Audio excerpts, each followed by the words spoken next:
내 이름은 윤소경이다. 내가 태어난 마을은 백운산 자락 아래 조용히 자리한 무궁화리라는 곳이다. 산에서 내려오는 물이 사시사철 흐르고 벚꽃이 피는 봄이면 골목마다 연분홍빛이 퍼졌다. 그러나 나는 그 아름다움을 제대로 느껴본 적이 없다. 태어나자마자 부모 없이 혼자가 되었기 때문이다.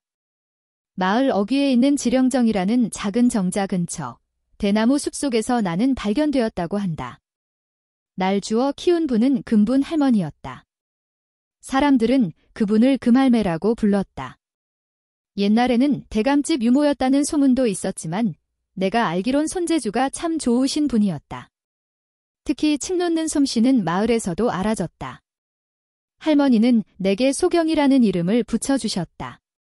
세상의 경치를 다 보지 못하는 아이지만 마음만은 밝게 자라길 바란다는 뜻이라고 하셨다. 그 이름은 내게 슬픔처럼 붙어 있었지만 할머니의 손길과 따뜻한 목소리 덕분에 나는 매일을 견딜 수 있었다. 우리의 살림은 궁색했다.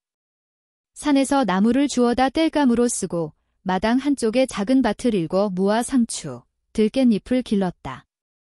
할머니는 밤이면 작은 호롱불을 켜고 자수를 놓으셨다. 어깨 위에 맨 가느다란 돋보기를 통해 실을 꿰는 모습은 어린 나에겐 마치 신비로운 의식 같았다. 소경아, 이건 매화꽃이란다. 눈 속에서도 피는 꽃이지. 내가 이 꽃처럼 살면 좋겠다. 나는 그 옆에 앉아 이야기를 들으며 바느질하는 법을 배웠다. 아이처럼 수다스러운 할머니는 늘 옛 이야기를 해주셨다. 백운산 자락에 살던 호랑이, 연못 속에서 울던 처녀 귀신, 그리고 물에 빠진 아이를 구해준 용왕의 딸 이야기. 나는 그 모든 이야기를 마음에 새기며 자랐다. 그러나 그렇게 따뜻한 시간도 오래가지 못했다.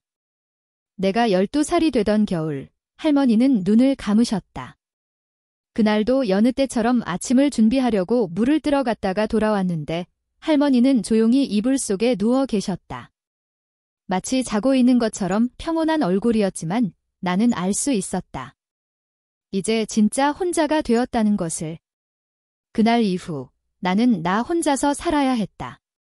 집안의 찬장에 남아있던 쌀로 죽을 끓여 먹고 점점 줄어드는 장독대를 보며 허기를 참았다. 며칠에 한 번씩은 장터에 나가 떨어진 무청이나 닭뼈를 주워왔다. 마을 사람들은 애써 나를 외면했다. 간혹 고애란 언니처럼 김치 한 조각을 챙겨주는 사람도 있었지만 대다수는 거지년이라며 눈길조차 주지 않았다. 그렇게 살아가며 익숙해진 것은 주워 먹는 삶이었다. 논밭에 떨어진 벼이삭, 바람에 날린 마른 나뭇가지, 장터에서 남은 떡 부스러기조차 내겐 귀중한 생명이었다. 그날도 그랬다. 음력 10월 중순 아침 안개가 아직 논 위에 남아있던 날이었다. 나는 병장들 너머로 떨어진 벼 이삭을 주우러 나섰다. 지난주에 수확이 끝났다는 소문을 듣고 혹시나 남은 이삭이 있을까 해서였다. 손에는 천으로 만든 작은 자루를 들고 구부정한 자세로 하나하나 주워 담았다. 그 순간 누군가의 고함이 들렸다. 거기 누구냐? 거기 내 땅인 줄 아느냐? 놀라서 고개를 들자 젊은 사내가 막대기를 들고 달려오고 있었다. 윤가 대개 머슴 7년이었다. 키가 크고 이목구비가 뚜렷하여 장터 아낙네들 사이에서도 인기가 있었던 그였지만 그날 그의 눈빛은 싸늘했다. 나는 놀라 손에 든 자루를 안고 뒷걸음질 쳤다. 훔친 거 아니에요? 그냥 떨어진 이삭을. 남의 논에 발을 들이는 것 자체가 죄지. 어서 따라와. 그는 내 손목을 잡고 무작정 끌기 시작했다. 아무리 발버둥 쳐도 벗어날 수 없었다.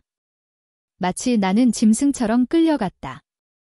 그렇게 도착한 곳은 윤가의 안채 앞 대문 옆에 소나무가 부는 바람에 삐걱이며 흔들렸다.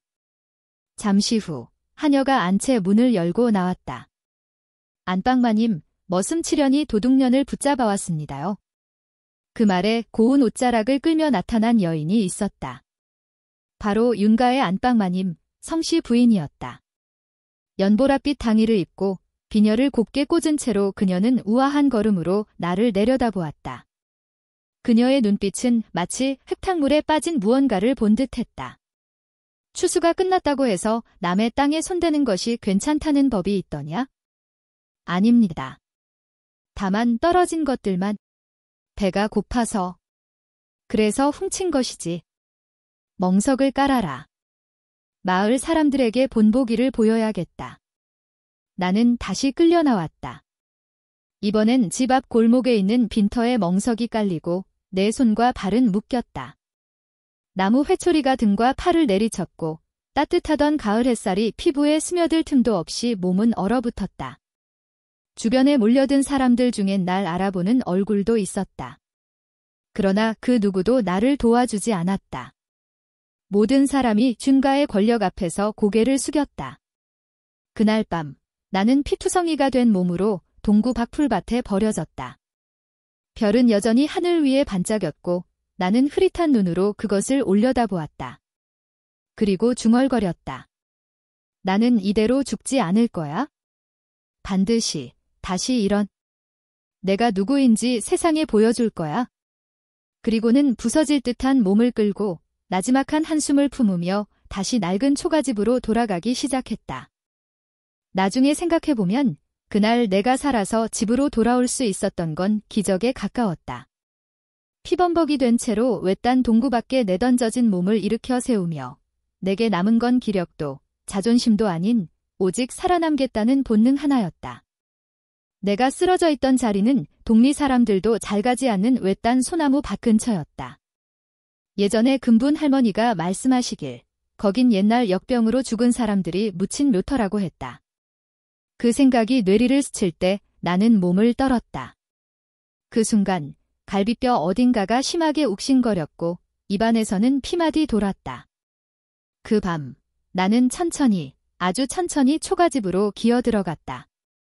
문이 제대로 닫히지 않은 채 덜컥거렸고 낡은 소단엔 지난주에 끓여 먹은 죽이 말라붙어 있었다. 찬 기운이 사방에서 몰려왔지만 방 한쪽에 아직 남아있던 장작 덕분에 불씨를 조금 살릴 수 있었다. 몸이 따뜻해질수록 통증은 오히려 더 선명해졌다. 나는 삐걱거리는 나무 상자를 열어 오래된 보자기를 꺼냈다. 그 안에는 낡은 베넷 저고리가 곱게 접혀 있었다. 어릴 적 할머니가 늘 말씀하셨다. 이 저고리는 내 어머니가 마지막으로 입혀준 거란다. 아무리 남루해도 버리지 말 거라. 그때는 그 말의 깊이를 몰랐지만 이제 와서야 그 의미를 이해하게 됐다. 나는 저고리를 꺼내 달빛 아래 펼쳐보았다. 그리고 희미한 빛에 반짝이며 드러난 그 글자 하나. 금. 정확히 말하자면 금, 김, 자였다. 그 글자는 어렸을 때 시장에 따라갔을 때 본 적이 있었다. 큰 양반집 하인들이 들고 다니는 비단 보자기, 그 위에 수놓아진 문양이 바로 그것이었다. 설마 했던 마음이 그 글자를 보는 순간 심장을 쿵 치듯 내려앉게 만들었다. 나 같은 아이가 그런 집안에서 나왔을 리 없다고 스스로를 타이르려 했지만 그날 밤은 유독 그 금자가 지워지지 않았다. 왜 하필이면 그런 글자가 내 옷에 있었던 걸까? 금분 할머니는 끝끝내 내 부모가 누구인지 말해주지 않았었다. 단지 그의 귀한 데서 왔어. 손톱 하나 상하게 하지 말자는 말을 몇 번 반복했을 뿐이다. 나는 천천히 눈을 감았다. 뜨거운 눈물이 두 뺨을 타고 흘러내렸다. 추운 밤이었지만 눈물이 더 차가웠다. 그날 이후 나는 기운을 차리기 위해 무던히도 애썼다. 상처 부위를 집신끈으로 느슨하게 묶어 고정하고 손수해온 쑥잎으로 찜질을 했다. 조선 여인들이 상처에 쑥을 쓰던 건 아픈 몸에 남은 마지막 온기를 보태기 위한 지혜였다. 며칠이 지나고 나는 그날 있었던 일들을 곱씹으며 조용히 마을 사람들의 이야기를 엿듣기 시작했다. 사람들은 뒤에서 수근거렸다. 저 거지 계집아이가 멍석마리를 당했다더라. 근데 그 아이 죽지 않고 살아 돌아왔다네. 근데 이상하지 않아? 그 아이가 입고 다니는 저고리 말이야. 어디서 많이 본 듯한 무늬더라고. 그때 나는 깨달았다. 이제 마을 사람들이 나를 단순한 거지로만 보지 않는다는 것을. 소문은 이미 퍼지고 있었고 누군가는 내 출생에 대해 관심을 가지기 시작한 모양이었다. 어느 날 장날, 나는 장터 끝에 있는 헌 책방으로 향했다. 원래는 글을 모르는 아이였지만 근분 할머니가 남긴 화첩 속에 쓰여있던 몇 글자를 곱씹으며 조금씩 익혀둔 터였다. 책방 노인은 내가 무릎을 꿇고 땅바닥에서 버려진 종이 조각을 모으는 것을 보고 말했다. 너 혹시 글을 배우고 싶으냐? 나는 그때 처음으로 고개를 끄덕였다. 노인은 내게 묵은 종이 한 장과 다른 붓 하나를 주며 말했다. 처음엔 내 이름부터 써보거라. 나는 주저하며 붓을 들었다. 그리고 달빛 아래에 그 글자를 써내려갔다. 소경. 내 이름. 비로소 내가 나인 것을 세상에 증명하고 싶은 첫걸음이었다. 하지만 그와 동시에 윤가의 안채에서도 이상한 기류가 흐르고 있었다.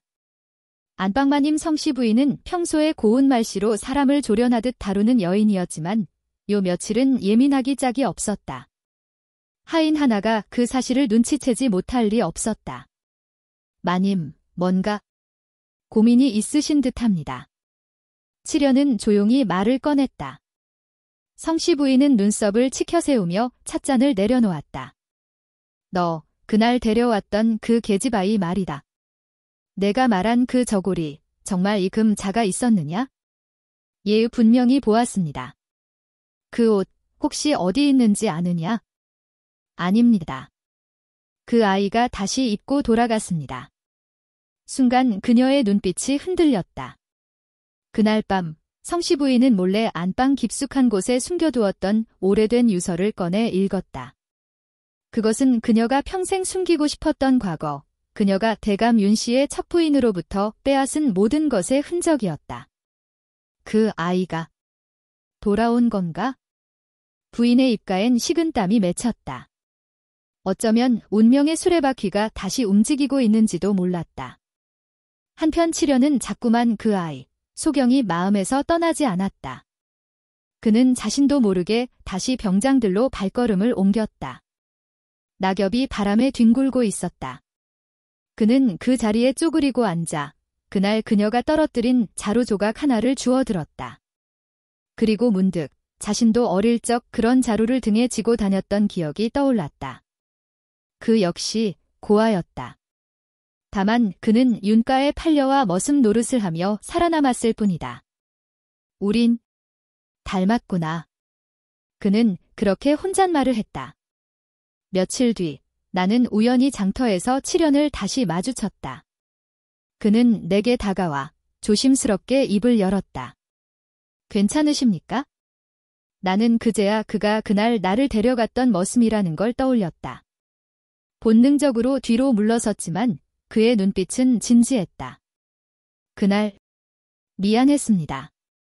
나는 명을 따랐을 뿐이지만 당신을 이렇게까지 다치게 할 줄은 몰랐습니다. 나는 아무 말 없이 고개를 끄덕였다. 원망보다도 지금은 생존이 더 중요했다. 그러자 그가 내게 작은 천 보자기를 내밀었다. 그 안엔 손수 더 끈 약쑥과 쌀이 약간 담겨 있었다. 마님 몰래 챙긴 것입니다. 아무에게도 말하지 마십시오. 그 말에 나는 처음으로 칠연이 단순한 명령에 충실한 머슴이 아니라는 걸 알았다. 아마도 그는 나보다 먼저 이 집안의 어두운 그늘을 알고 있었을 것이다. 그날 이후 내 삶은 조금씩 바뀌기 시작했다. 나는 이제 내 존재의 비밀을 찾아 나설 준비를 하고 있었다. 내 이름은 소경이다. 그날 밤 칠수라는 거친 머슴에게 끌려줘 대감댁으로 다시 돌아왔을 때 내 몸은 땅바닥에 내던져졌다. 사르에는 바람이 휙휙 부는 돌마루에 나는 옷도 제대로 걸치지 못한 채 내팽개쳐졌다. 밤하늘의 달빛만이 유일한 동무였고 내 마음은 깊은 우물처럼 어둡기만 했다. 이튿날 새벽, 날 깨운 건 날카롭고 건조한 여인의 목소리였다. 조 대감의 부인, 조연화 여인이었다. 사람들은 그를 관찰사의 부인이라 불렀다. 키가 크고 날카로운 인상의 여인이었으며 짙은 자주색 한복을 입고 머리는 정갈하게 올려 묶은 채 나를 위아래로 훑어보았다. 그녀는 말없이 내 뺨을 후려쳤다. 고작 벼이삭 몇 개 주워 먹었다는 이유였다. 이 도둑개집이 어느 집 논밭인 줄 알고. 내까짓 것이 굶어 죽지 않은 것만도 다행인데 감히. 그녀의 손길은 매서웠지만 그보다 더 아프고 쓰라린 건 어린 시절 어머니를 잃고 절에서 쫓겨났던 그날의 기억이 생생하게 떠올랐기 때문이었다. 그날 이후 나는 종방으로 끌려가 밥도 주지 않고 일만 시켰다. 손이 얼도록 차가운 물에 물을 씻고 고추씨를 까고 김장을 할 배추를 나르고. 손등은 갈라지고 피가 배었지만 울 수 없었다. 울면 또 맞을 뿐이었다. 그때 내게 따뜻한 한 그릇을 건넨 노인이 있었다. 뒷주방의 귀남 할머니였다. 허리는 굽었고 걸음걸이도 느렸지만 눈빛만큼은 여전히 맑았다. 먹어라, 계집애야. 여기서 쓰러지면 아무도 널 들여다보지 않을 거다. 내게 건넨 건 미역국이었다. 차갑고 엷은 국이었지만 내겐 그것이 세상에서 가장 따뜻한 국물이었다. 나는 눈물을 참지 못했다. 귀남 할머니는 내게 옛 이야기를 들려주셨다. 자신도 16에 이 집으로 팔려왔고 처음엔 주인 어른이 장님과 혼인을 시키려 했다는 것 하지만 밤새 담을 넘어 도망쳤고 그 대가로 평생 종살이를 하며 살게 됐다고 했다. 여긴 말하지 말고 눈으로만 보고 배워야 산다. 다 알고 있어도 모른 척해야 하는 게 이 집이지. 그 말의 진짜 뜻은 그때는 알 수 없었지만 이후 내 삶의 원칙이 되었다. 며칠 뒤 대청마루 너머로 말소리가 들려왔다. 조 부인과 그 아들 조대한 도령의 목소리였다. 대한 도령은 최근 북방 수비를 마치고 돌아온 젊은 무관으로 사람들은 그를 쇠호랑이라 불렀다. 13인의 산적을 한밤중에 혼자 베어냈다나. 나는 몰래 문틈으로 그를 보았다. 날카로운 눈매와 단정한 얼굴, 군복 대신 수수한 도포를 입고 앉아 조용히 차를 따르고 있었다. 하지만 내 눈에 띈 건 그의 눈빛이었다. 오래도록 잠을 못 잔 사람의 그늘이 어린 눈빛. 그 눈은 어쩐지 나를 처음으로 사람처럼 느끼게 만들었다. 어머니, 그 계집애를 왜 그렇게까지 하셔야 했습니까? 물러터지긴. 그런 것들은 처음부터 눌러야 해. 그렇지 않으면 언젠가 기어오른다. 대한 도령은 더 이상 말을 잇지 못했다. 다만 조용히 차를 따르고 말없이 머물렀다. 그 침묵 속에 어떤 결심이 담겨 있었는지 그땐 몰랐다. 그날 밤 귀남 할머니가 날 창고로 데려갔다. 여긴 잘 안 오는 곳이다. 무슨 일 있으면 여기 숨어라. 그리고 오래된 비단 손수건을 하나 건네셨다. 이건 내 딸 것이었다. 19의 폐병으로 죽었다. 널 보면 그 애가 생각난다. 나는 울며 할머니 품에 안겼다. 어린 시절 어머니를 잃은 이후 누군가에게 이렇게 안긴 건 처음이었다. 며칠이 지나지 않아 마을에 살인사건이 났다. 그리고 그날 밤 논에서 누군가를 봤다는 말이 돌았고 조 부인은 나를 의심했다. 나는 그날 밤 창고에 있었지만 그 누구도 내 말을 믿지 않았다. 조대한 도령만은 내 말을 들어주었다. 심지어 관아에서 직접 조사하겠다는 말을 듣고 부인을 말렸다. 판단은 관아에서 하게 하시지요. 관아에 끌려갔을 때 귀남 할머니는 나를 위해 거짓 증언을 하셨다. 그 대가로 할머니는 매를 맞았다. 내가 대신 맞겠다고 했지만 할머니는 허락하지 않으셨다. 나는 이제 늙었지만 너는 살아야 한다. 그날 이후 내 안에 작은 불씨가 생겼다. 더는 이렇게 살지 않겠다는 불씨. 나는 내 운명을 바꾸고 싶었다. 봄밤, 벚꽃이 지기 시작한 날, 조대한 도령이 나를 불렀다. 내가 억울하다는 걸 안다. 다만 나는 이 집에서 아무것도 할 수 없다. 너는 기다려야 해. 나는 고개를 들었다. 그의 눈은 거짓이 아니었다. 그 순간 나는 그에게 사람으로 보였던 것이다. 비록 연민일지라도 그것은 내게 처음이었다. 그날 내가 윤가의 안채에 다시 발을 디딘 순간부터 모든 것이 달라졌다. 더 이상 나는 이름 없는 거지 소녀가 아니라 윤대감의 친딸이라는 가능성을 가진 존재로 대우받았다. 물론 진심 어린 환영은 없었다. 내가 받은 것은 경계, 수군거림, 그리고 무언의 적대감이었다. 나는 동원체 끝자락, 한때 책방으로 쓰였던 작은 방에 머물게 되었다. 창호지는 누렇게 변해 있었고 벽에는 습기 자국이 번져 있었다. 하지만 나는 그 공간이 낯설지 않았다. 어린 시절 언젠가 본 듯한 풍경, 손가락으로 그린 듯한 벽의 금, 그리고 장지문 밖으로 보이는 매화나무 한 그루. 이상하게도 그 방은 내게 익숙한 냄새를 풍겼다. 며칠 동안 나는 말없이 조용히 지냈다. 부엌에 나가 머슴들과 함께 밥을 지었고 아랫사람들과 눈을 마주치며 목례했다. 하지만 그들 중 누구도 먼저 말을 걸지 않았다. 모두가 속삭였다. 윤대감의 숨겨진 딸이라거나 안방마님을 위협하는 자라는 등 나를 둘러싼 이야기들은 점점 뿌리를 내려갔다. 하루는 부엌에서 마늘을 까고 있는데 오래된 하녀 오복이 조용히 내 옆에 다가와 앉았다. 그녀는 원래 말이 많은 사람은 아니었지만 그날은 이상하게도 입을 열었다. 소경아가씨, 난 내 어미를 안다. 나는 고개를 들었다. 그녀는 마늘 껍질을 벗기며 천천히 말을 이었다. 그분은 참 조용하고 눈이 깊은 분이었지. 항상 무슨 생각을 하는지 알 수 없었지만 웃을 때는 마치 봄이 오는 것 같았다. 그분이 안채에 처음 들어왔을 땐 주인의 정실 부인이 아니라 첩이었다. 내 심장이 철렁 내려앉았다. 그녀가 우리 아버지의 첩이었다는 말씀이세요? 오복은 고개를 끄덕였다. 그래. 하지만 단순한 첩이 아니었어. 윤대감께서는 그녀를 진심으로 아끼셨고 정실보다도 더 귀하게 대하셨어. 안방마님이 미칠 지경이었지? 그녀는 마늘을 더 까며 소곤거렸다. 그래서 사고가 났다. 처음에는 다들 우연이라 믿었지? 윤대감이 장안에서 돌아오신 다음 날 밤 갑자기 쓰러지셨거든.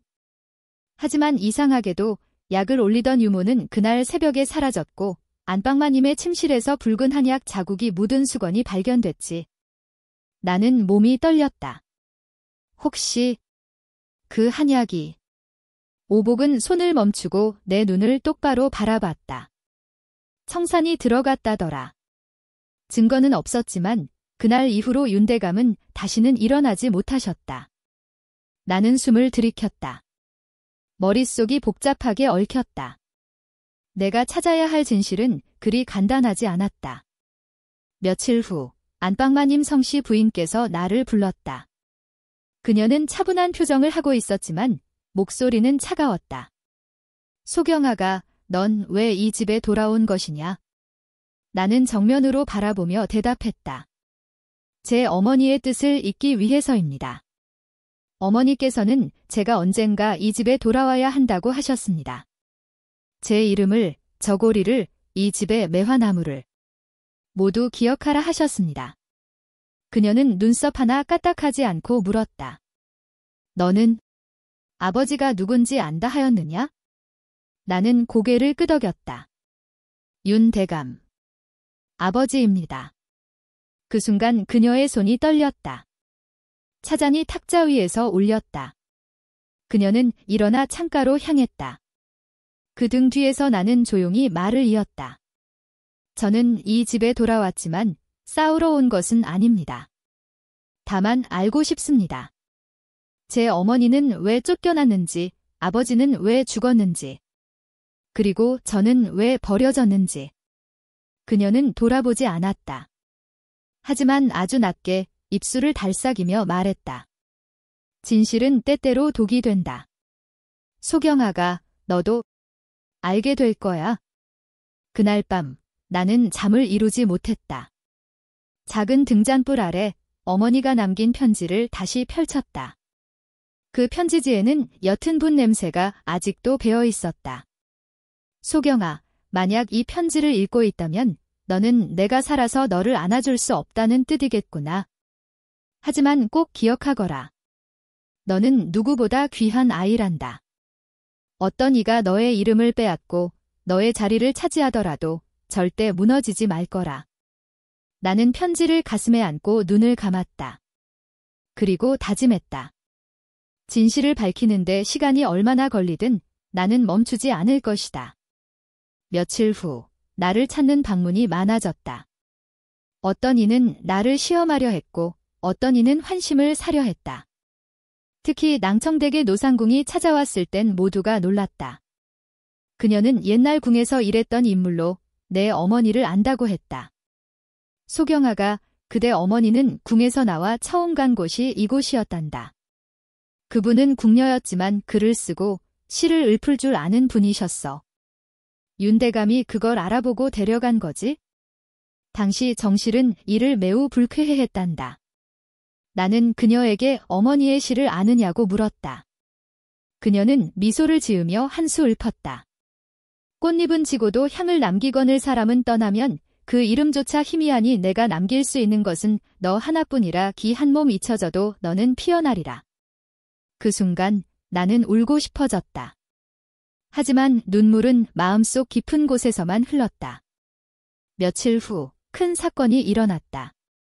안방마님이 몰래 상경한 서찰이 관가에 발견된 것이다.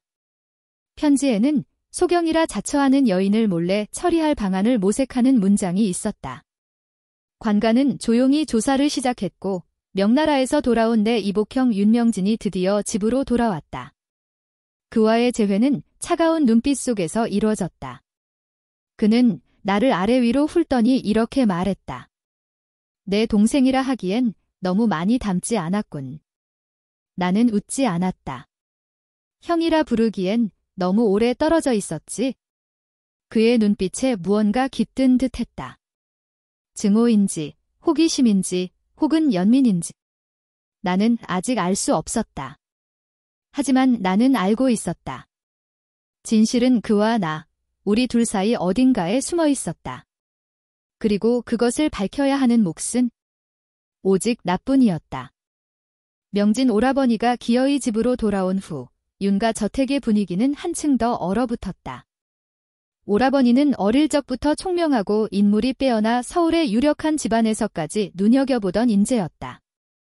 하지만 아버지 윤대감이 돌아가신 뒤 홀연히 사라졌다가 5년 만에 아무런 예고도 없이 귀환한 것이다. 그가 처음 나타났을 때 나는 마당 끝에서 매화꽃을 바라보고 있었다. 바람결에 흩날리는 꽃잎 사이로 검은 도포자락이 펄럭이며 다가왔다. 그는 날카로운 눈매로 나를 훑어보며 조용히 입을 열었다. 내가 소경이냐? 나는 고개를 끄덕였다. 그리고 그를 향해 물었다. 오라버니, 정말 저를 몰라보시겠어요? 그는 입꼬리를 비틀며 말했다. 내가 나의 누이라는 증거는 아직 아무것도 없다. 게다가 이 집에 돌아온 시점이 너무 절묘하군. 나는 굳은 표정으로 말했다. 아버지의 죽음이 우연이 아니었단 걸 저도 알고 있습니다. 저는 진실을 밝히러 온 것입니다. 그 누구의 자리를 뺏으려는 게 아니라. 그 순간 오라버니의 눈빛이 순간 흔들렸다. 하지만 그는 이내 냉소적으로 웃으며 말했다. 진실은 늘 독이 된다. 감당할 수 있을 때만 들춰야지. 잘못 건드리면 다친다. 그 말은 협박이 아니라 경고였다. 며칠 후 저는 저택 후원에 있는 작은 창고로 향했습니다. 그곳은 예전에 아버지의 물품을 보관하던 곳이었는데 지금은 관리인 방진석 영감이 살고 있었습니다. 그는 젊은 시절 아버지를 모셨고 집안의 온갖 사정을 꿰고 있는 인물이었다. 방 영감은 80이 넘은 나이에도 눈빛이 반짝였고 손에는 늘 붓자루가 들려 있었습니다. 나는 정중히 고개를 숙이며 인사했습니다. 영감님, 아버지에 대해 여쭙고 싶습니다. 그는 잠시 말을 멈추더니 낮은 목소리로 말했다. 대감 어른은 선비 중에 선비였지? 비록 혼인하여 얻은 정실 부인은 계셨지만 후궁으로 들어온 그대 어머니를 더 아끼셨다네. 그것이 안방마님에게는 칼처럼 느껴졌겠지? 나는 숨을 죽이고 물었다. 아버지가 돌아가신 날 밤에 무슨 일이 있었는지 알고 계시나요? 그는 고개를 끄덕이며 말했다. 그날 밤 대감은 홍성에서 돌아와 피곤한 기색이 역력했지. 안방마님이 직접 술을 데워 대접하셨다. 그런데 그날 밤 이후로 대감은 시름시름 앓기 시작했고 일주일 만에 숨을 거두셨지. 혹시 술에 뭔가 타셨던 걸까요? 방영감은 주름진 손을 무릎에 얹고 천천히 대답했다. 나는 직접 보지 못했지만 그 술잔을 치우던 하녀가 그날 밤으로 사라졌네. 아무 말 없이. 그 말에 나는 전율을 느꼈다. 며칠 후 나는 명진 오라버니에게 다시 말을 걸었다. 그날 저녁 안채의 대청에서 우리는 마주 앉았다. 방 안에는 은은한 촛불이 밝혀져 있었고 기름종이에 비친 그림자가 마치 우리 사이의 벽 같았다. 오라버니, 제가 아버지의 친딸이라는 것을 믿지 못하시는 건 이해합니다. 하지만 저에게도 이 집에서 지켜야 할 진실이 있습니다. 그는 술잔을 내려놓으며 말했다. 그래. 그렇다면 내가 그 진실을 어떻게 밝혀낼지 지켜보겠다. 하지만 명심해라. 이 집에는 너를 반기는 사람이 그리 많지 않다. 그럼 오라버니는 반겨주시는 건가요? 그는 미소도 없이 대답했다. 아직은 아니다. 그날 밤 나는 정자에 앉아 별을 보고 있었다. 그때 어디선가 발소리가 다가오더니 친숙한 목소리가 들렸다. 소경 아가씨, 여기 계셨군요. 7년이었다. 그가 손에 뭔가를 들고 있었다. 이건 서울에서 온 사람이 두고 간 책입니다. 혹시 도움이 될까 해서. 나는 책을 받아들고 물었다. 서울에서 온 사람. 이 아버님과 함께 과거를 보았던 서생입니다. 그분이 말씀하시길 대감께서는 생전에 안방마님과의 갈등이 심하셨다고 합니다. 특히 유언장을 남기려 하셨지만 그날 밤 무언가에 막히셨다고요. 나는 숨을 들이켰다. 어쩌면 유언장도 사라졌을지 모른다. 그 책 속에 실마리가 있을지도 모릅니다. 칠연의 눈은 진심으로 가득했다. 저는 아가씨를 믿습니다. 그리고 도와드리고 싶습니다. 나는 고개를 끄덕이며 말했다. 그렇다면 저도 당신을 믿겠습니다. 며칠 뒤 저택에 한 통의 서찰이 도착했다. 발신인은 경주 해동용공사에 머무는 백도식 의원. 그는 아버지의 병세에 대해 알고 있었던 마지막 인물이었다. 나는 즉시 칠연과 함께 경주로 떠났다. 긴 여정 끝에 도착한 사찰은 안개 속에 잠긴 듯 고요했고 바닷바람이 절벽을 타고 불어왔다. 백 의원은 수염이 하얗게 센 노인이었지만 기억력은 또렷했다. 윤대감. 그분은 병이 아니었습니다. 내가 본 그 증세는 명백히 청산을 섞은 중독이었지요. 나는 숨을 멈췄다. 확실하신가요? 확실합니다. 다만 내가 진료하기도 전에 병세가 너무 빠르게 악화되었고 누군가 내 진료를 막았습니다. 누구였습니까? 그는 말없이 내게 작은 봉투를 건넸다. 그 안에는 간단한 진단서와 그날 본인을 막은 사람의 인상착의가 적혀 있었다. 이제야 말할 수 있군요. 경주에서 돌아오는 길, 나는 마음이 복잡했다. 이제 증거는 모였지만 어떻게 이 진실을 꺼낼지가 문제였다. 서울의 관리에게 직접 전달하자니 저택의 권세가 그들을 막을지도 몰랐다. 결국 나는 명진 오라버니를 찾아가 모든 사실을 털어놓았다. 그는 한참을 말없이 앉아있다가 마침내 고개를 끄덕였다. 좋다. 이제부터 우리가 함께 움직이자. 그 말은 내게 큰 위안이었다. 그리하여 윤가의 오래된 진실을 밝히기 위한 여정은 이제 막 절반에 이르렀다. 경주에서 돌아온 뒤 우리는 마음을 다잡고 본격적으로 움직이기 시작했다. 백도식 의원의 진단서와 오달 아저씨가 보관하고 있던 수건, 그리고 정월 초하룻날의 족보 공개까지. 이제 윤가의 진실은 은연중에 드러나고 있었고 더는 뒤로 물러설 수 없었다. 하지만 가장 큰 벽은 여전히 안방마님 성씨였다. 그녀는 가문의 중추였고 이 집을 반세기 넘게 쥐고 있던 여인이다. 단순한 증거만으로는 그녀를 무너뜨릴 수 없었다. 특히 성씨 마님의 외가는 당시 호서 지역의 세도가 중 하나로 현 관찰사와 혼인관계까지 얽혀 있었다. 그 무렵 서사년 내에서는 중가 여인 중에 죽은 자식이 돌아왔다는 소문이 골목마다 퍼지고 있었다. 시장의 장사꾼부터 읍내의 선비들까지 그 이야기를 나누었다. 내가 나가면 어른들은 수군거렸고 아이들은 도망쳤다. 그러나 그 속에서도 나를 지지해주는 사람들도 하나둘 생겨났다. 그중 한 명이 바로 황춘매 여인이었다. 그녀는 예전 윤대감께서 도움을 준 상인집 딸로 지금은 관음당이라는 찻집을 운영하고 있었다. 그녀는 따뜻한 사람으로 어려서 어머니와 함께 찾아와 가락지를 빌려준 일이 있었단다. 그때 어머니는 춘매에게 말했다. 아가, 사람의 마음이란 찬물과 같단다. 끓기 전까지는 알 수 없지? 하지만 한번 끓으면 향이 퍼지기 마련이다. 그 말을 기억하고 있었다던 춘매는 내게 차를 내주며 물었다. 그때 너희 어머니가 내게 빌려간 가락지 아직도 보관하고 있니? 나는 눈을 동그랗게 떴다. 가락지요? 춘매는 찻상 밑에서 오래된 나무함을 꺼냈다. 그 안에는 은은한 연꽃무늬가 새겨진 백금 가락지가 들어있었다. 이건 분명 윤대감의 증표야. 당신 어머님이 말하길 혹시라도 위험한 일이 생기면 이걸 보여주라고 하셨어. 그 순간 마음속에 파도가 일렁였다. 단지 증거가 아니라 어머니가 남긴 마지막 신호처럼 느껴졌다. 그해 정월 대보름, 윤가에서는 정례적으로 조상에게 바치는 제사를 지냈다.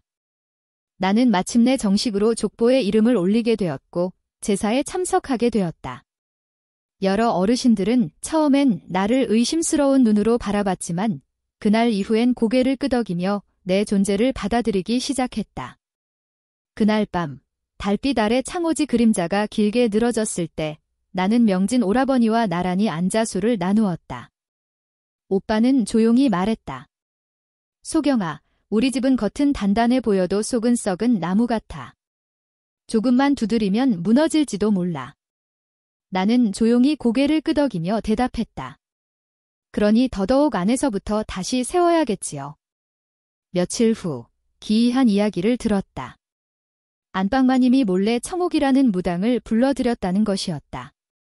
청옥은 본래 금달령을 받은 인물로 예전 대감의 병을 본 적이 있다는 소문이 있었다. 나는 그녀를 직접 만나기 위해 밤중에 남문 넘어 청곡마을로 향했다. 그녀는 깃발이 바람에 휘날리는 허름한 움막 안에서 향을 피우고 앉아 있었다. 왔는가, 윤씨 아이. 나는 깜짝 놀라며 말했다.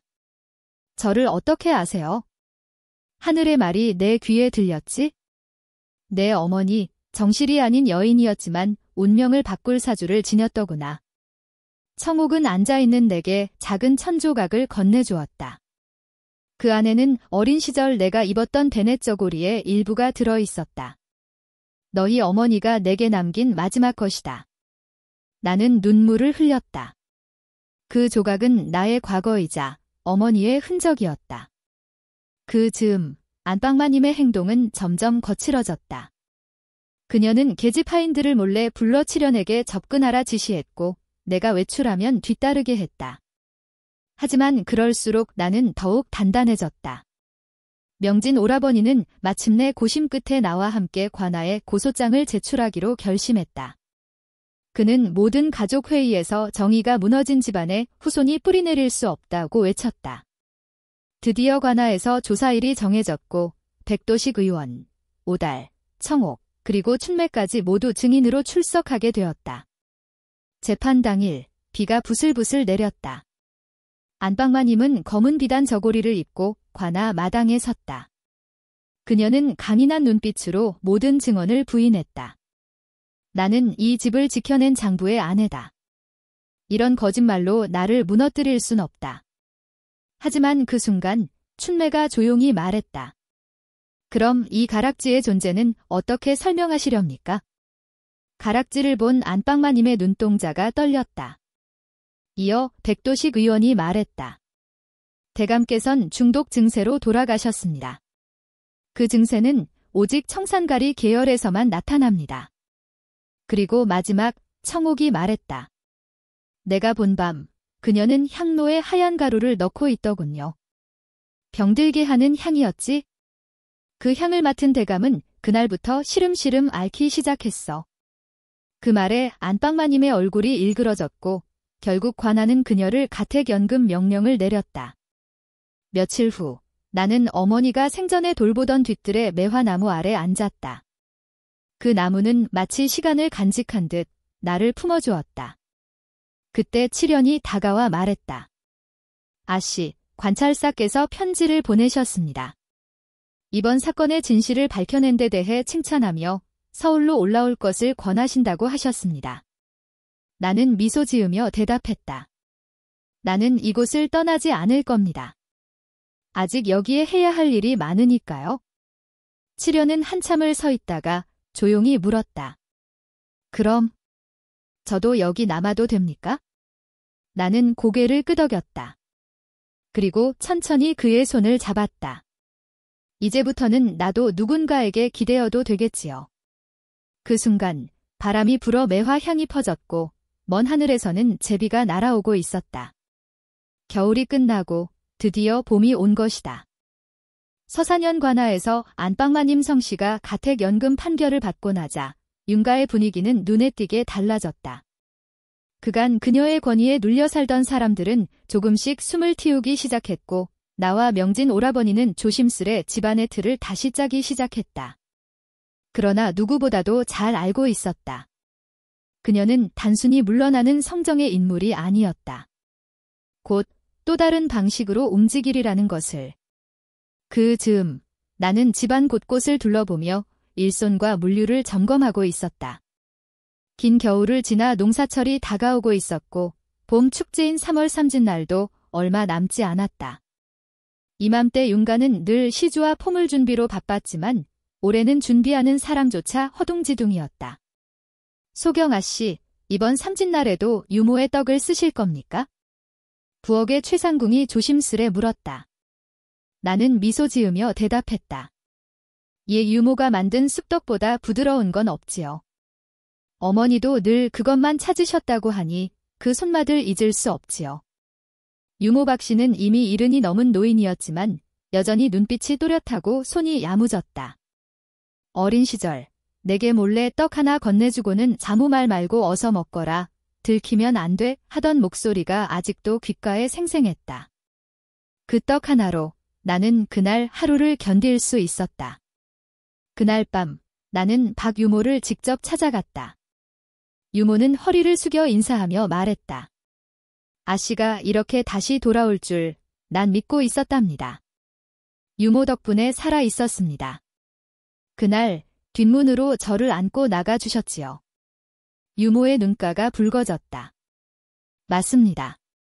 대감마님이 돌아가시기 이틀 전 마님이 아이를 어떻게든 지켜달라고 저에게 부탁하셨어요. 저는 그 약속을 평생 간직하고 살았습니다. 유모는 나에게 오래된 옥비녀 하나를 내밀었다. 어머니가 아끼던 물건이었다. 이건 마님의 마지막 선물입니다. 언제가 되든 아씨 손에 들어가야 한다고 하셨지요. 나는 그 비녀를 손에 꼭 쥐었다.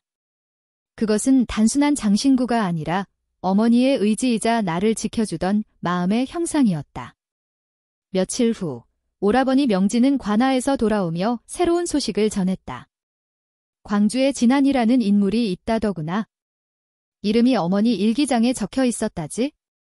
나는 고개를 끄덕였다. 예, 어머니가 가장 자주 언급한 이름이었습니다. 글씨체도 다르게 꽃꽃잎 그리듯 써 놓으셨지요. 그 진안이라는 사람이 어머니의 옛정인일지도 모른다는 이야기를 들었다. 정확하진 않지만 확인해봐야 한다. 나는 가슴이 쿵 내려앉는 느낌이었다. 어머니의 과거에 대해 알게 될지도 모른다는 두려움과 동시에 꼭 알아야만 한다는 갈망이 동시에 일어났다. 바로 다음 날 나는 오녀, 김산과 함께 광주로 떠났다. 가는 길은 험했고 산길을 따라 사흘을 걸어야 했다. 마침내 무등산 기슭 작은 약방 앞에 도착했을 때 한 중년 남성이 조용히 약초를 다듬고 있었다. 혹시 진안이라는 분이십니까? 그는 고개를 들었다. 날카로운 듯 온화한 눈매, 말없이 나를 바라보더니 조용히 물었다. 너는 화인의 딸이냐? 나는 고개를 끄덕이며 일기장을 꺼내 보였다. 그는 무릎을 꿇고 책장을 천천히 넘기며 숨을 고르더니 이윽고 눈을 감고 한참을 그대로 있었다. 나는 내 어머니를 배신했다. 그녀를 구하지 못한 죄 평생 안고 살았다. 나는 조용히 말했다. 지금이라도 어머니의 진실을 밝혀줄 수 있다면 그것으로도 충분합니다. 진안 어르신은 함께 서산으로 돌아왔다. 돌아오는 길에 그는 어머니와의 지난 시간을 들려주었다. 너희 어머니는 정말 빛나는 사람이었다. 난 그 빛을 감당하지 못했지? 마님이 된 후에도 몇 번이나 편지를 보내더구나. 그러나 나는 겁이 났다. 윤가라는 거대한 성을 감히 흔들 수 없을 것 같았지? 그의 고백은 회한으로 가득 차 있었다. 하지만 그 목소리는 진심이 담겨 있었고 나는 그의 용기를 받아들이기로 했다. 서산과나 앞마당. 다시 한번 진실을 밝히는 자리가 마련되었다. 진안 어르신은 떨리는 손으로 옥비녀를 내밀며 말했다. 이 비녀는 대감께서 직접 건넨 것입니다.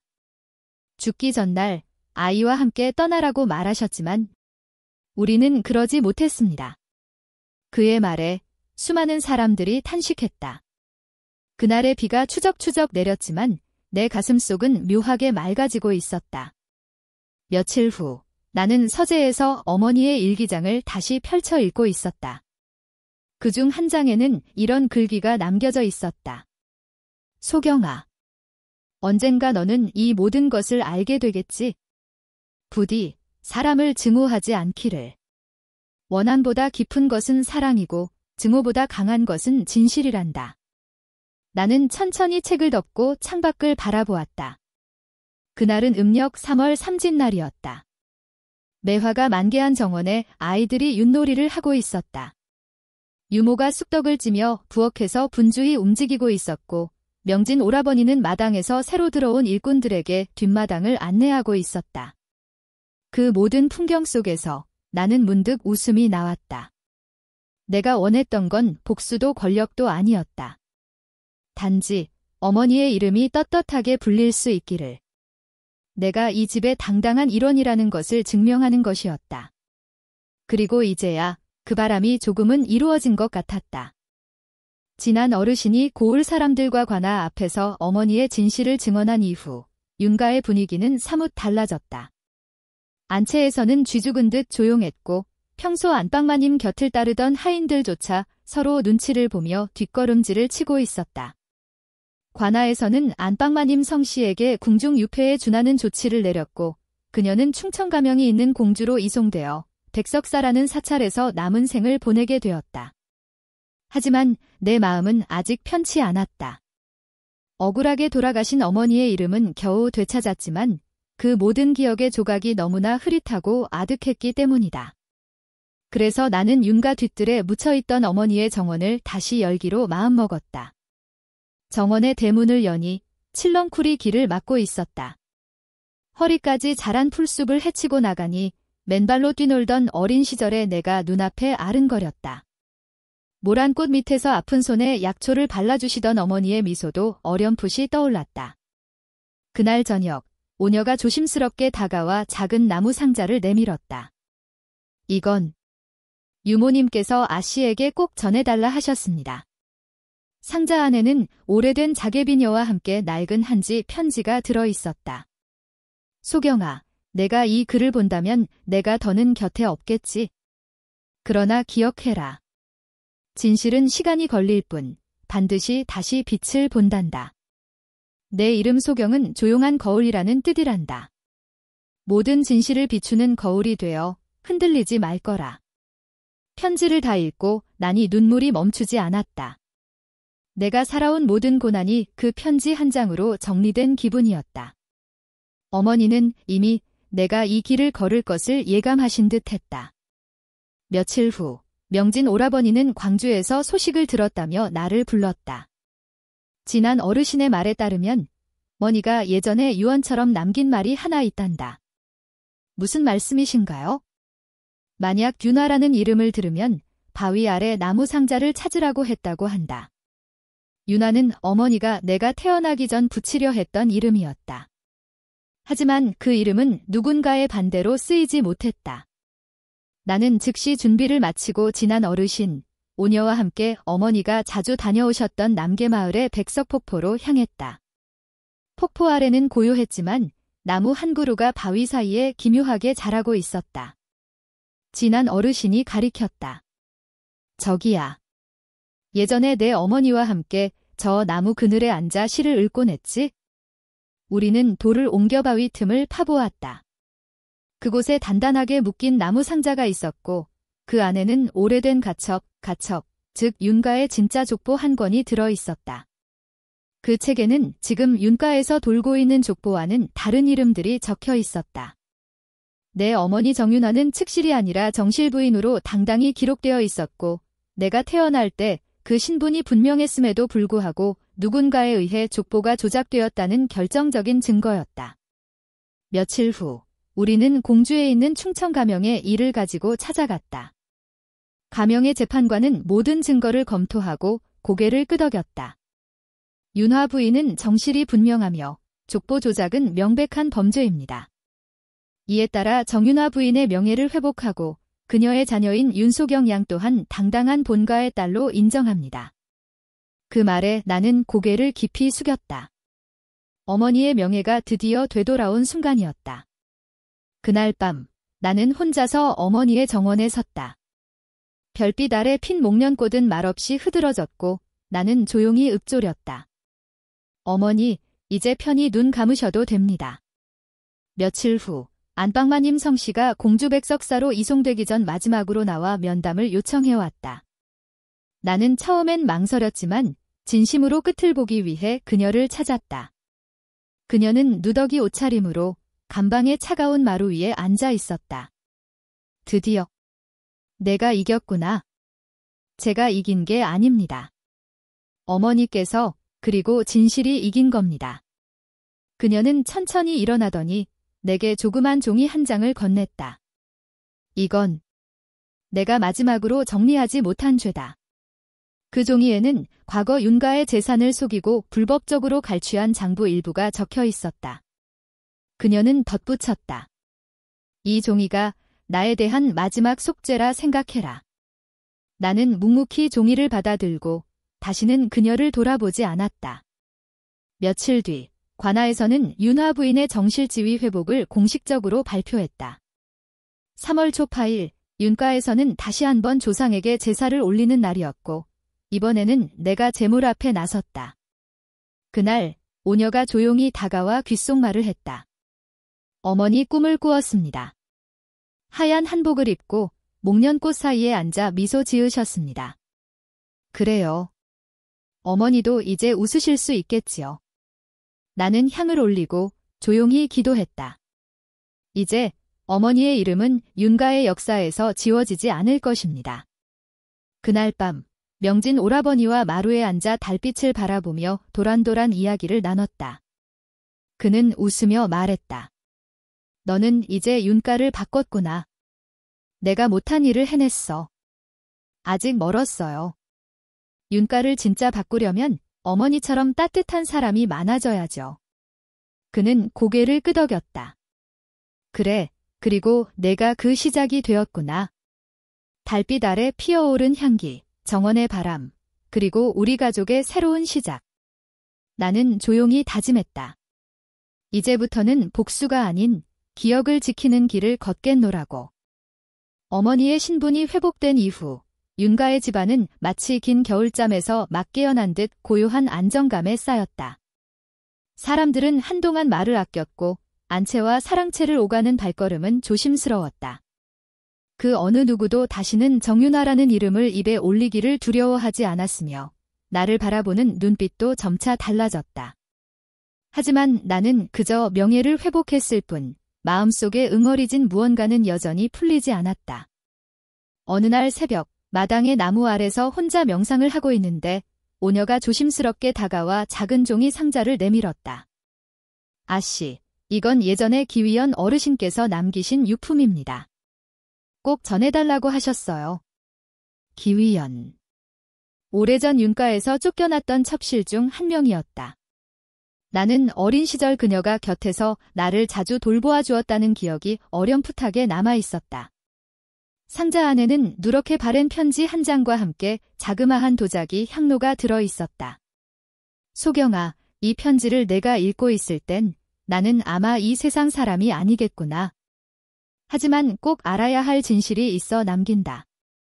너의 어머니는 결코 병으로 죽은 것이 아니란다. 내가 그날 밤을 또렷이 기억한다. 눈이 내리던 음력 12월 스무넷, 정부인은 고열로 끙끙 앓고 있었고 나는 약재를 구하러 나갔다가 돌아오니 이미 문이 닫혀 있었단다. 아무도 들이지 말라는 명이 내려졌다고. 나는 평생 그날을 후회하며 살았다. 나는 편지를 덮고 한참을 눈 감은 채 앉아 있었다. 정윤아라는 이름이 다시 살아났어도 어머니의 죽음은 여전히 풀리지 않은 수수께끼로 남아 있었다. 며칠 후, 지난 어르신을 찾아가 그 편지에 대해 말씀드렸다. 그는 천천히 고개를 끄덕이며 한마디를 덧붙였다. 그대 어머니가 살아계실 때 윤아라는 이름을 들으면 꼭 기억하라 하셨네. 그 이름 아래에 숨겨둔 비밀이 있다고. 그 말을 들은 나는 기억을 더듬었다. 어머니가 생전에 자주 거닐던 곳이 있었다. 공주 근처의 백운산 자락, 작은 폭포 옆에 준하정이라 불리는 정자가 있었다. 어머니가 매년 봄마다 그곳에서 혼자 시를 읊으며 시간을 보내셨다는 이야기를 예전 유모에게 들은 적이 있다. 나는 명진 오라버니, 지난 어르신, 오녀와 함께 그곳으로 향했다. 정자 주변은 무성한 나무들과 이끼로 덮인 돌들로 가득했고 한눈에 봐도 오랜 시간 동안 사람이 드나들지 않은 듯했다. 지난 어르신이 말했다. 여기에서 정 부인과 함께 밤새 시를 나누던 적이 있었지? 저기, 저 세 갈래로 갈라진 나무 밑을 파보게나. 우리는 나무 뿌리 사이를 조심스럽게 파헤쳤고 그 안에서 작은 나무 상자가 나왔다. 상자는 단단히 봉해져 있었지만 한쪽 모서리는 이미 물에 젖어 갈라져 있었다. 안에는 오래된 족보와 함께 어머니의 일기장이 들어있었다. 그날 밤 나는 혼자서 촛불을 켜고 어머니의 일기를 읽었다. 바람소리와 함께 일기장의 종이가 부스럭거릴 때마다 심장이 떨려왔다. 오늘도 나는 진실을 숨겼다. 세상은 진실보다 체면을 더 중요시한다. 남편은 점점 기력이 쇠해졌고 그 약속에 무엇이 들었는지도 모르면서 마셨다. 나는 아무것도 할 수 없었다. 소경이가 하루하루 자라나는 모습을 보며 나는 늘 두려웠다. 내가 이 아이를 남겨두고 떠나야 할지도 모른다는 생각에 나는 눈을 감고 조용히 다짐했다. 어머니의 명예만이 아니라 아버지의 죽음에 대한 진실까지 밝혀야만 비로소 이 고리가 끊어질 것이라. 며칠 후 공주 가명의 이 일기를 들고 가 직접 관찰사에게 청을 올렸다. 관찰사는 조용히 일기를 읽은 후 나직이 말했다. 이건 단순한 가정의 일이 아닙니다. 조선의 법은 어머니와 아버지를 모두 지켜야 하지요. 우리가 조사에 착수하겠습니다. 몇 주 뒤 공주의 재판청에서는 새로운 재심이 열렸다. 당시 아버지의 주치였던 한규철 대의가 증언대에 섰고 그의 눈가엔 붉은 핏줄이 선명했다. 그날 나는 윤대감의 심장이 무척 약해졌다는 것을 알았습니다. 하지만 안방마님이 가져온 약에는 독초인 청화초가 소량 들어 있었습니다. 나는 그것을 알고도 묵인했습니다. 죄인은 나입니다. 그는 재판장에게 고개를 숙이고 자신을 유배지로 보내달라 간청했다. 그의 얼굴에는 어떤 후회와 해탈이 동시에 엿보였다.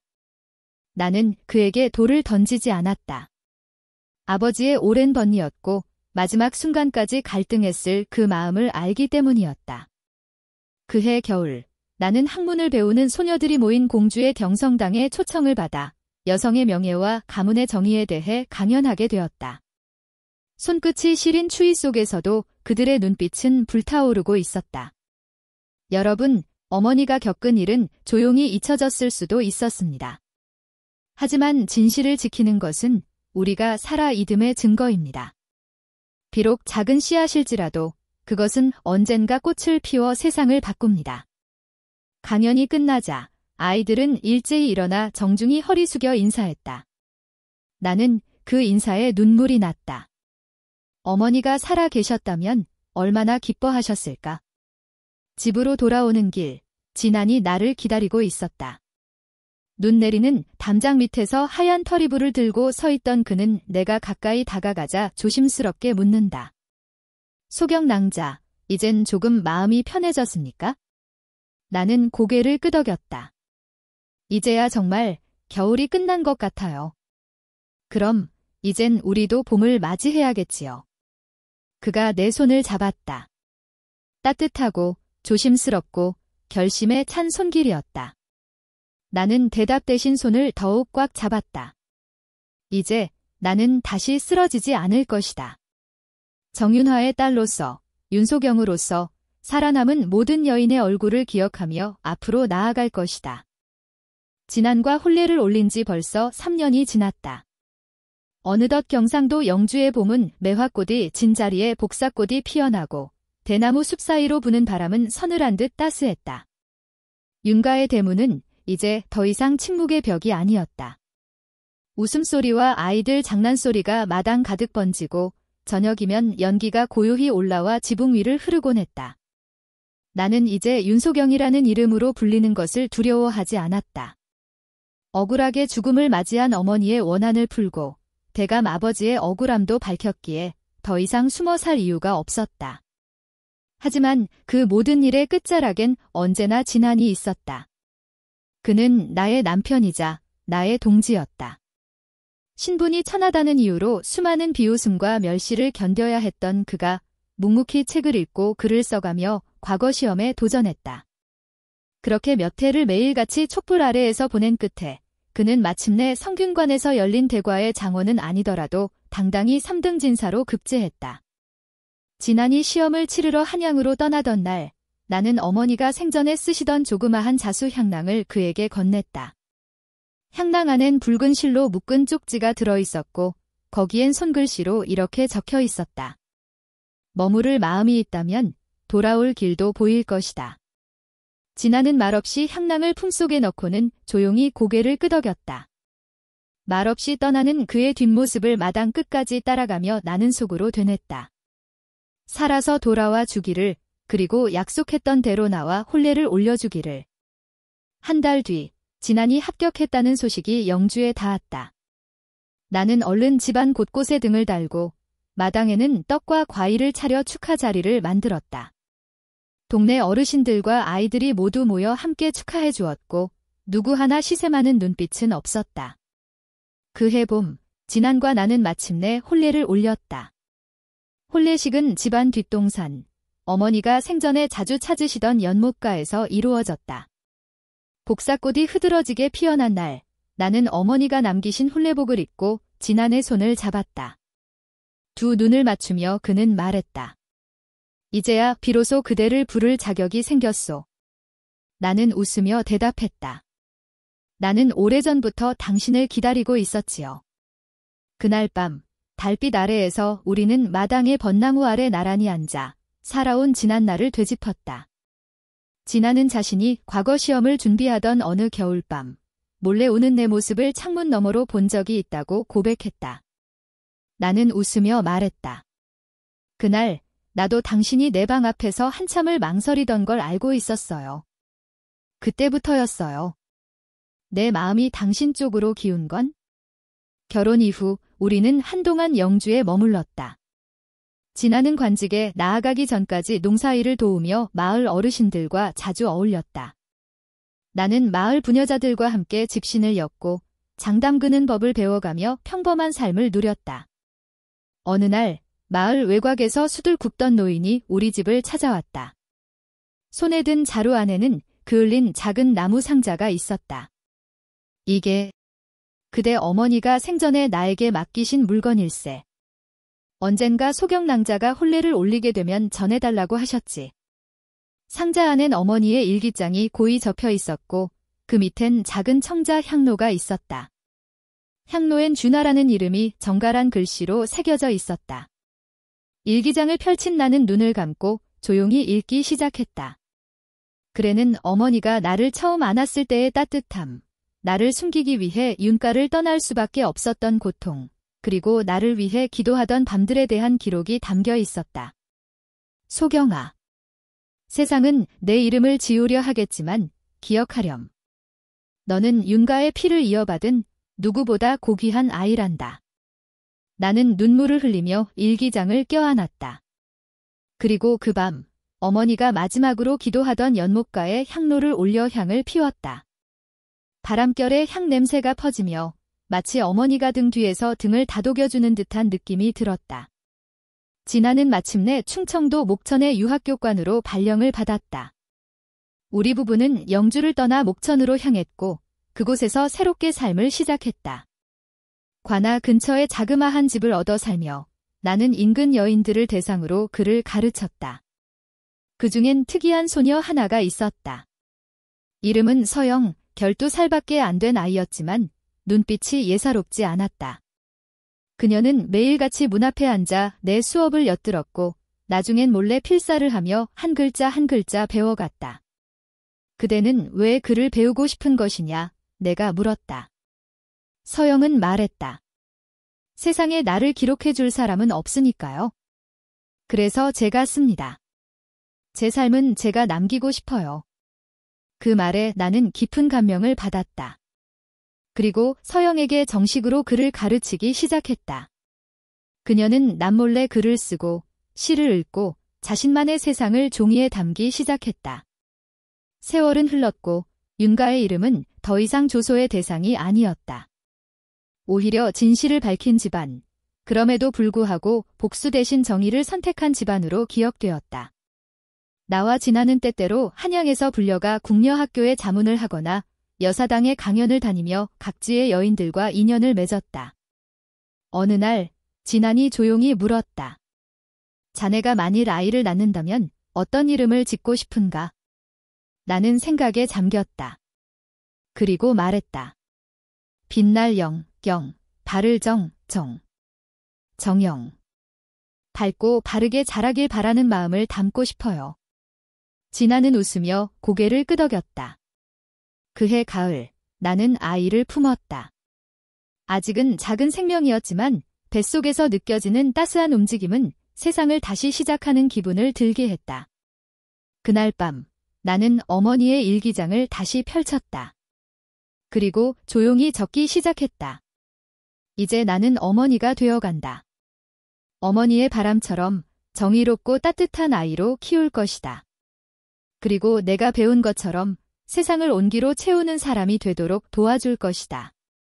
창밖엔 달빛이 가득했다. 어머니가 살아 계셨다면 지금 나를 보며 뭐라고 하실까?